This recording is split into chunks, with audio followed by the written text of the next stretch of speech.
దేవునికి స్తోత్రం. నేటి దినాన మన అరుణోదయపు దేవుని వాగ్దానం ఆదికాండము 15వ అధ్యాయము 1వ వచనము.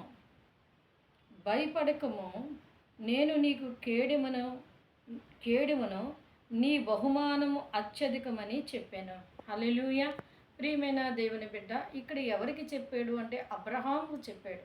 అబ్రహామా, భయపడకము, నేను నీకు కేడుము, నీ బహుమానము అత్యధికం. ఎందుకంటే అబ్రహాము దేవుని యందు విశ్వాసం ఉంచాడు, ఆయన యందు నమ్మిక ఉంచాడు, ఆయన చిత్త ప్రకారముగా అతడు జరిగించాడు కనుక ఎవరి దగ్గర నుంచి ఏది ఆశించలేదు కనుక దేవుడే అతన్ని హెచ్చించి అతనికి బహుమానం ఇచ్చి ఆ బహుమానాన్ని హెచ్చించి ఆశీర్వాదకరంగా నిలబెట్టాడు. కనుక నీవు కూడా ప్రభునందు విశ్వాసం ఉంచి ఎవరి దగ్గర చెయ్యి చాచుకుంటా, ఎవరి దగ్గర ఏది కూడా ఆశించుకుంటా, దేవుని యందు నీ విశ్వాసం ఉంచి నీ కన్నులు దేవుని వైపు ఎత్తి దేవుని నీవు అడిగినప్పుడు ఆయన నీ బహుమానాన్ని అత్యధికంగా చేసి నిన్ను ఆశీర్వదించి అనేకులకి ఆశీర్వాదకరంగా నిలబెడతారు.